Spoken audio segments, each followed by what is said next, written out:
প্রথম হবে, তাই না বড় বৌদি? অত সোজা? আমার বর থাকতে তুমি কিছুতেই প্রথম হবে না। আমার বর যেভাবেই হোক আমাকেই প্রথম করবে। চাপ বাবা, বদ্যি তো সত্যি ফাঁস হয়ে গেল। হু কাকুলি, কিছু একটা কর না তাড়াতাড়ি। ঠাকুর ঠাকুর, আমাকে একটু সাহায্য করে দাও ঠাকুর, বদ্দিকে এবার ফেলটু করে দাও। জানলে ঘোষ মশাই, আমার মন বলছিল বড়বৌমা নিজেকে ঠিক প্রমাণ করতে পারবে।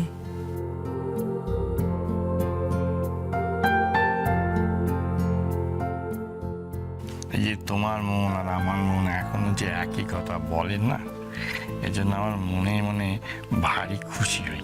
তোমার শরীর এখনো পুরোপুরি সুস্থ নয়, তার মধ্যেই তুমি যেভাবে তাড়াতাড়ি রান্না করলেও শশী, আমি জানি তুমি সব কঠিন বাধা ঠিক পেরিয়ে যাবে।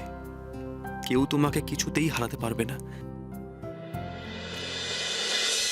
আমায় আশীর্বাদ করো ঠাকুর, আমি যেন মায়ের মান রাখতে পারি, নিশীথের বিশ্বাসের মর্যাদা দিতে পারি, যারা আমার ভালো চায় তাদের ভালোবাসার দাম দিতে পারি। তোমার আশীর্বাদে যেন আমি জীবনের সব বাধা পার হতে পারি।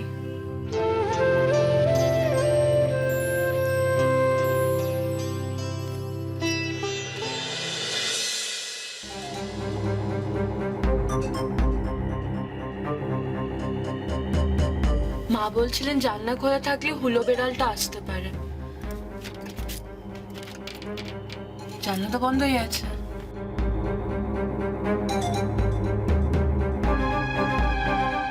আরে হায়, কি কি হয়? হ্যাঁ?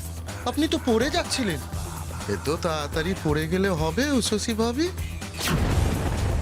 আরে আপনাকে তো লড়তে হবে। হ্যাঁ, পড়ে গেলে লড়বেন কি করে আমার সাথে? ইস, এমনিতেই তো আপনার নসিবে হার লেখা আছে, তার মধ্যে পড়ে টড়ে গেলে তো কম্পিটিশনই খতম। আরে বাবা, আপনার জন্য তো খুব চিন্তা হচ্ছে এখন আমার উশসী ভাবি।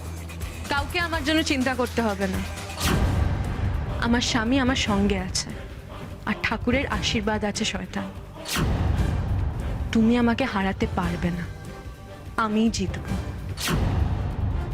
তোমাকে হারাতে আমি আবার আগের জায়গায় ফিরে আসব, দেখে নিও তুমি। मजा आ गया, बहुत मजा आ गया। धानी मिर्ची पुरो। देखी देखी ঠাকুরের আশীর্বাদে তুমি কেমন যেতো।